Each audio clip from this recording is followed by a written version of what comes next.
All right, Nate. Um, on to the SEC championship here. What could have been, right?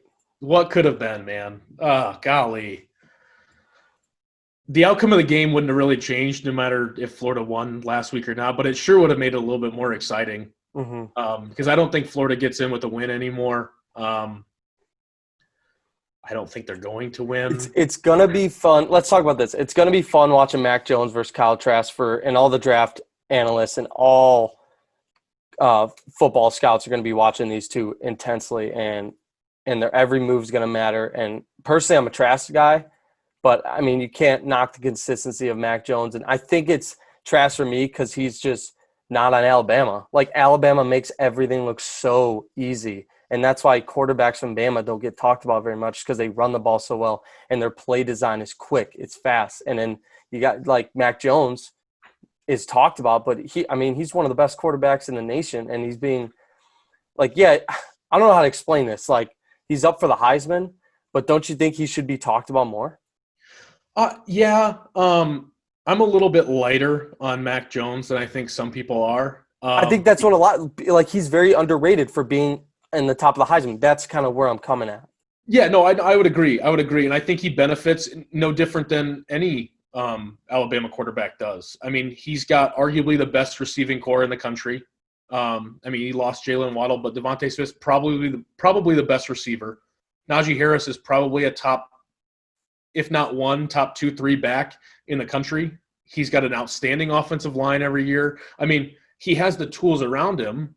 And if you're talking about draft prospects, it has to make you feel good that at the very least he can get the ball to playmakers. Because those guys, I mean, that's what NFL playmakers are like. Yes. Or Devontae Smith, Najee Harris. So at least he's shown that he can get the ball to him. Yeah, absolutely. Florida blew a shot, and I'm really pissed about it. Yeah. That's all I got to say. Dan Mullen pissed me off after the game. I mean, I'm a Big Ten homer a little bit. It sucks. I'm a little bit torn on whether or not Ohio State should be in the playoff. On one end, you can only play the amount of teams that are willing to come and play the game. On the other hand, it's tough when you only potentially go 6-0 to make the playoff. But Dan Mullen's like, maybe we shouldn't have played this game. Like, maybe we shouldn't have played, and maybe we'll get into the playoff. It's like, well, you lost to a team that you were a 3-touchdown favorite against. Yeah, they're bad. They're not. In your words, they're not your father's LSU Tigers. Not your father's LSU Tigers, man. That team is. Oof. They're bad. They're bad. They're a bad football team. They're a bad football team, and they won. That's your fault, Dan Mullen. Yeah, I don't know. I don't know if Alabama covered 17. Yeah, I got 44. I got in my notes here. 44-10 is my final in that one. So wow. 44-10. You think Trask is only putting up 10 points? Yeah. Wow. All right. I mean, I'm going to go closer. It's still going to be a blowout, but I think Florida's going to score. I think it's going to be – Florida's defense is bad.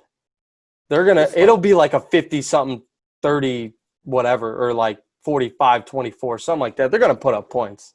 Yeah, and I'm trying to tell myself, like, I wrestled with that one a little bit, and, like, I think all Alabama has heard since they beat Ole Miss in that game is that, like, Alabama's just okay this year. That defense isn't very good. So, like, it wouldn't shock me if that defense just, like, is flying all around the field, like an Alabama team that we're used to seeing, an Alabama defense that we're used to seeing on Saturday, and just, like, Kyle Trask can't do anything, which would be unfortunate for him. I like Kyle Trask, but I could see this getting out of hand quickly. Yeah, roll tide for me, and they're going to be number 1 seed. Yep.